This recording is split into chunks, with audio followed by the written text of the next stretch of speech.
সকল সকল ধরনের মার্কেট 6টার পরে কোনো মার্কেট চলবে না।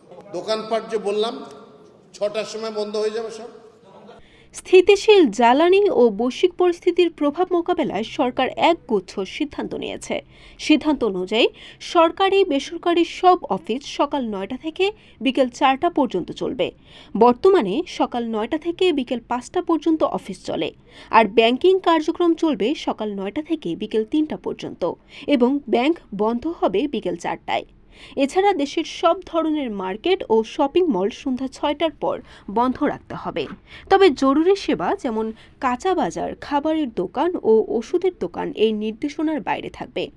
গতকাল বৃহস্পতিবার রাতে সংসদ ভবনের মিডিয়া সেন্টারে আয়োজিত সংবাদ সম্মেলনে মন্ত্রিপরিষদ সচিব নাসিমুল গনি এসব কথা জানান। নাসিমুল গনি বলেন, সরকারি ব্যয় কমাতে আগামী 3 মাসের মধ্যে একাধিক সিদ্ধান্ত নেওয়া হয়েছে। এই সময়ের মধ্যে কোনো নতুন যানবাহন, জলযান বা আকাশযান কেনা হবে না। কম্পিউটার সহ নতুন সরঞ্জাম ক্রয়ও বন্ধ রাখা হবে। অভ্যন্তরীণ প্রশিক্ষণ 50% কমানো হয়েছে এবং সরকারি অর্থায়নে বিদেশের সব ধরনের প্রশিক্ষণ পরবর্তী নির্দেশ না দেওয়া পর্যন্ত স্থগিত থাকবে। সভা সেমিনারে ব্যয়ও 50% হ্রাস করা হয়েছে। জ্বালানি, বিদ্যুৎ ও গ্যাস খাতে সরকারি ব্যয় 30% কমানোর সিদ্ধান্ত নেওয়া হয়েছে।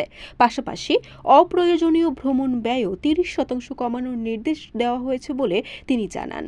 এছাড়া পরিবহন খাতে একটি গুরুত্বপূর্ণ সিদ্ধান্ত হিসেবে স্কুলগামী শিক্ষার্থীদের জন্য ব্যক্তিগত গাড়ির পরিবর্তে ইলেকট্রনিক বাস চালুর পরিকল্পনা নেওয়া হয়েছে। যেসব শিক্ষা প্রতিষ্ঠান এতে অংশ নেবে তারা শুল্কমুক্তভাবে বাস আমদানি করতে পারবে। বরিশাল.নিউজ।